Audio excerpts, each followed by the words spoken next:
quick video. Um, this video is called "What to Do If and When Someone throws up in your car, barfs, pukes." But the title's gonna be more simple. It's gonna be "What to Do If Someone Throws Up in Your Car," or maybe I should call it "What Should You Do When Someone Throws Up in Your Car," or "What Do You Do After Someone Throws Up in Your Car." But I don't want to say it like it's gonna happen. It will happen at least once, but you need to know what to do when it does happen. What should you do if somebody throws up in your car? What should you do after someone throws up in your car? I don't know, I'll figure it out. So anyway, what you do is, first of all, try to prevent it. Barf bags, I don't know if those actually really work, because when people are like, "Ugh," they don't even have the capacity or thought process when they're that wasted to use the bag properly. If you get a person who still kind of has it together a little bit, but just really tipsy, really drunk, they might use it. Other people might get their head out the window. If you're lucky, really lucky, you'll get someone who can at least push the door open and hang out the door. But some people don't have control, and they don't even realize it's coming, and it's like, oh, and it just all over the place. So it's not even like a warning sometimes.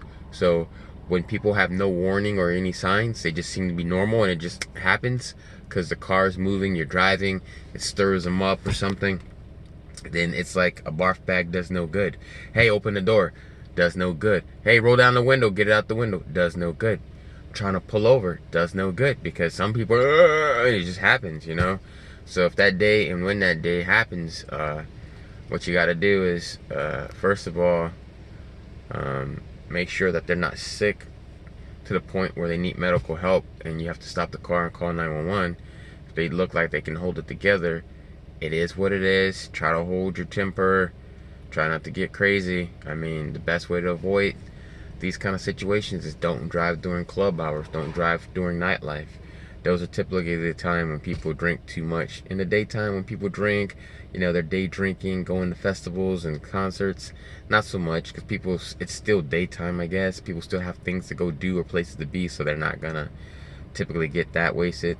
But all the times that it's happened to me, or almost happened, and I kept it from happening, getting people to hang out the window, open up the door, it's always been at night. So, hey, but that might not always be the case. It could happen in the day, but for me, it's always happened at night. Actually, one person during the day, only one that I can remember. But anyway, have a seat cover. That's probably the best safeguard, because at least you have a first line of defense that it won't go into your material on your seat. So anyway, what to do afterwards? First of all, just get them out the car, drop them off, let it go. What it is. Also, maybe have floor mats, and it will go on the mats, and it won't go into your material. So protecting your material and your sofa, I mean not your sofa, but your seats, protecting the actual material of your seat. So floor mats, seat cover. That's the first line of the defense. Other first line of defense is try to pay attention to see if they look like they might throw up. Again, you might be able to pull over. You may be able to say, hey man, are you feeling sick? Hey, you want to try to throw up before you get in the car? Some people have enough sense that they don't want to mess up your car, because deep down they're a nice person like you are. They're just drunk and they're not with it. You know what I mean? Some people don't care, and some people just don't even realize what's going on.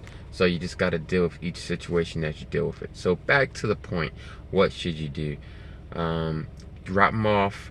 I would say always keep cleaner in the car. Don't try to rub it up or anything like that. Don't touch it. Half gloves, half cleaner. I would say spray it with chemicals, so at least it's not like building into the material. It kind of has like some kind of cleaner that's gonna keep it from really like soaking in, because the cleaner is gonna like break it up and make it like not so bad. That's just my thoughts, because I've grown up cleaning my whole life.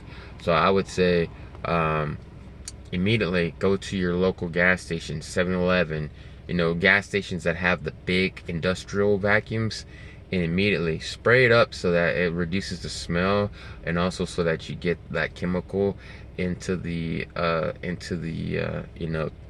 throw up. So at least as you're vacuuming it, you're vacuuming up the cleaner and the throw up together, so it's not just straight barf. I just feel like because you're gonna have to do the strokes, so while you're stroking it, you can at least be cleaning at the same time. Maybe it helps, maybe it doesn't, but I say use a vacuum. Why use a vacuum? Because if you start to like scrub, you're just scrubbing it into the material.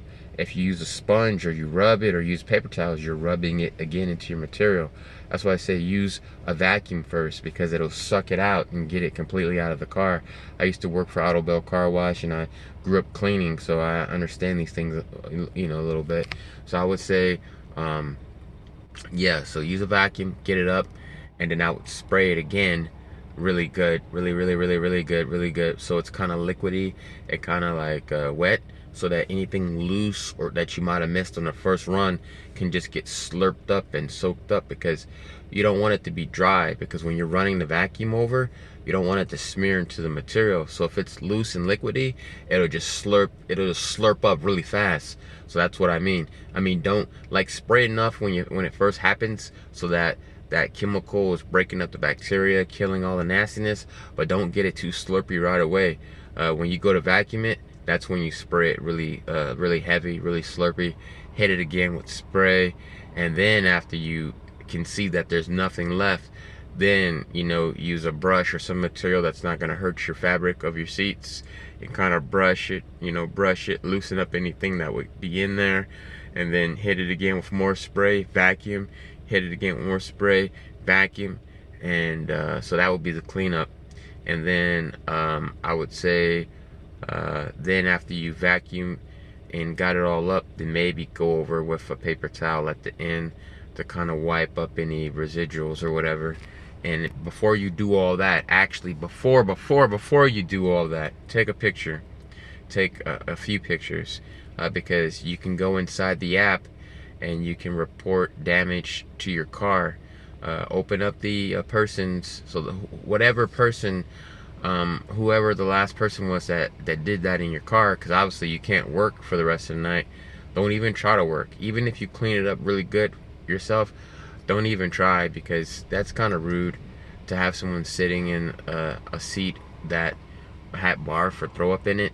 Even if you clean it up, you need to have it professionally done, you know, the next day, you know, or at least let it dry. So even if you decide to clean up yourself and call it a day, you still need to let it dry and air out overnight, and make sure it's really good, and hit it again in the morning when you know, or whatnot. And I would say at least go take it to have it professionally done for 30 or 40 bucks, and just tell the people, maybe you don't have the $200 or $300 for a big professional job. Just go a mom and pop, say, hey, someone barfed in there in my seat, I'm a Lyft driver, Uber driver, whatever, and say, hey, can you go ahead and scrub it real good, and do whatever you guys can do to make sure there's nothing like residual, nothing that's going to marinate into the seats, you know.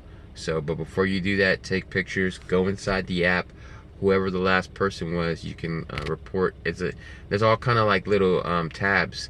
Look for damages, you know, and report damage to your car. And when you open it up, it'll ask you what was the damage.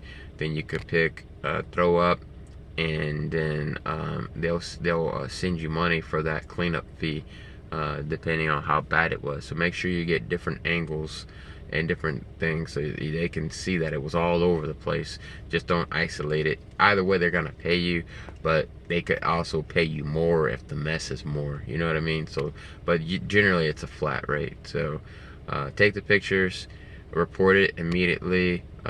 People don't get in trouble for that, because it kind of comes with the territory. Some people are going to be drunk, it's going to happen.